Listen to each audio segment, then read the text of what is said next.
नाशिकमधील पेसा भरतीच्या मागणीसाठीचं उपोषण मागे घेण्यात आलेलं आहे। मुख्यमंत्री एकनाथ शिंदेंच्या आश्वासनानंतर उपोषण मागे घेण्याचा निर्णय घेण्यात आलेला आहे। 15 दिवसात मागण्या मान्य करा, अन्यथा तीव्र आंदोलन करू असा इशारा आहे। आदिवासी नेते जेपी गावित यांनी सरकारला इशारा दिलाय।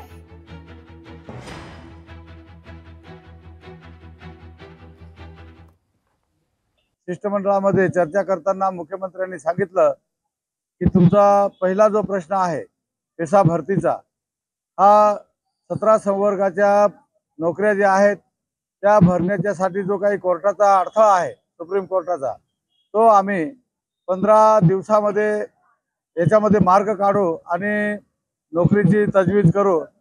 आम्ही त्यांना सांगितलं की 15 दिवस म्हणजे किती, आम्ही त्यांना सांगितलं 15 सप्टेंबर पर्यंत फिक्स तारीख देतोय आम्ही पण तुम्हाला, त्याच्या पुढे जर गेले तर परत आंदोलन सुरू होईल।